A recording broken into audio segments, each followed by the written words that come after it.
किसी जंगल में एक टोनी चिड़िया और उसकी बेटी बबली रहते थे। टोनी चिड़िया का शौहर पिछले साल एक बीमारी की वजह से वफात पा चुका था। वो अपनी बेटी की अकेले ही परवरिश करती थी। अब टोनी चिड़िया को फिक्र होने लगी कि उसकी बेटी बड़ी हो रही है, तो वो क्यों ना अपनी बेटी को अकेला छोड़ दे ताकि वो अपना दाना दुनका खुद तलाश करे। बबली बेटी, देखो तुम्हारा पापा तो पहले ही मर चुका है। अब अगर मुझे भी कुछ हो गया तो तुम किसके सहारे रहोगी? इसलिए मैंने सोचा है कि अब तुम अपना दाना तुनका खुद ही तलाश करो। अगर मैं हमेशा तुम्हारे आसपास रहूंगी तो तुम काहिल और कामचोर ही होती रहोगी। इसलिए मैं तुम्हें एक दूसरे जंगल में भेजने लगी हूँ। पर माँ, मैं तो अभी बहुत छोटी हूँ। मैं आपको छोड़ के कहीं नहीं जाऊँगी, और वो भी इतनी दूर दूसरे जंगल में। नहीं माँ, मैं आपको नहीं छोड़ूंगी। ये कहते ही बबली चिड़िया रोने लगती है। वो बहुत उदास हो जाती है।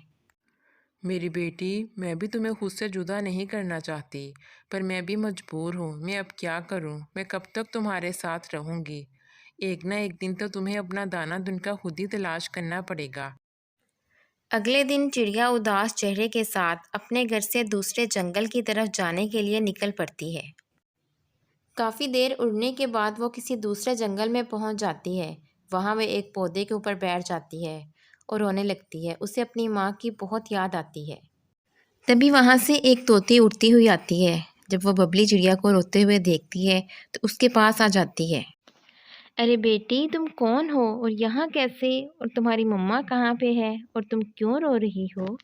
मैं दूसरे जंगल से आई हूँ। मेरी मम्मा ने मुझे कहा है कि तुम दूसरे जंगल में जाकर खुद ही अपना दाना दुनका तलाश करो।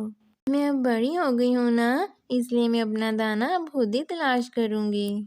तोती को बबली चिड़िया बहुत प्यारी लगती है। वो उसे अपने घर ले आती है। वहाँ तोती की 3 बेटियाँ भी होती हैं।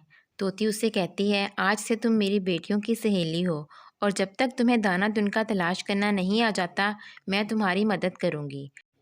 शुक्रिया आंटी, मैं आपका यह एहसान कभी नहीं भूलूंगी।